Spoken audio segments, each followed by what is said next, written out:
setor está enfrentando um momento de inflexão nos dois lados do Atlântico. Na Europa, a Comissão Europeia colocou um debate: a revisão da meta que encerraria a venda de carros novos a combustão em 2035. São regras duríssimas que agora devem ser revistas, substituídas as exigências de emissões zero por um corte de 90% no CO2.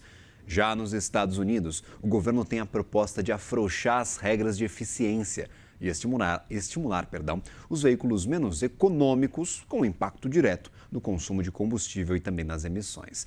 Estas mudanças, tanto na Europa quanto nos Estados Unidos, estão reacendendo um grande debate sobre competitividade, sobre os custos para o consumidor e também a previsibilidade regulatória.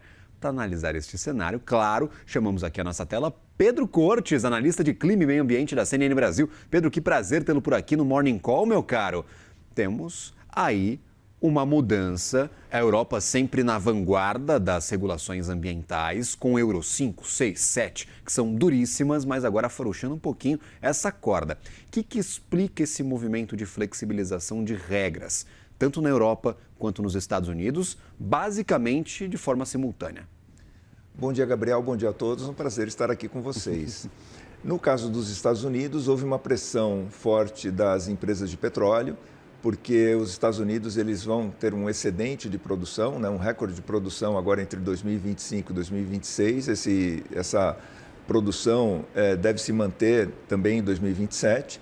E uma pressão das montadoras americanas que alegaram a necessidade, para cumprir as regras vigentes, a necessidade de investir muito em tecnologia e isso encareceria o produto final. Então, houve aí a pressão dos dois lados. No caso da Europa, houve uma pressão de alguns Estados membros, né, alegando que eles teriam dificuldade de implantar uma infraestrutura de carregamento de carros elétricos que atendesse à demanda a partir de 2035 e também pressão de montadoras europeias que estão preocupadas com a chegada, né, dos carros chineses a um preço mais baixo e com tecnologia mais avançada do que aquela que os europeus têm condições de colocar hoje no mercado, né? São veículos com maior autonomia e maior desempenho em termos de velocidade, em termos de aceleração. Então, eles pediram uma folga para que eles pudessem se adaptar. No caso dos Estados Unidos, isso é tido como certo, que isso vai ser colocado em prática. Na Europa ainda está em discussão e é até possível que essa margem, né, de 10%, nessa quebra de 10% na meta, possa ser, inclusive, ampliada, embora haja pressão de alguns estados, membros, né, de alguns países, para que a norma seja mantida, que é bastante audaciosa, ou seja, a previsão de que a partir de 2035 não seriam mais comercializados veículos novos movidos a combustão. Então, essas duas questões parecem similares, mas são motivadas por questões diferentes. No caso dos Estados Unidos, não há uma preocupação com o aumento das emissões, porque o governo Trump já alegou que ele não faz parte, né, desse pacto global de redução de emissões de gases de efeito estufa. Tem lema: drill, baby, drill, perfurem, produzam mais petróleo. Na Europa, há basicamente a situação de que tem produto melhor no mercado, produto vindo da China barato e bom, e se você praticamente obriga todos os cidadãos europeus a comprarem esse produto, você está cuspindo pro alto esperando cair na cabeça. Basicamente, essa é a regra que, teoricamente, ia deixar muito menos competitivo o mercado automotivo europeu diante dos chineses. Inclusive, já tem regra de tarifação para a entrada de carros chineses, mas mesmo assim não estão conseguindo conter este avanço. São carros muito potentes, bastante baratos e bem desenvolvidos.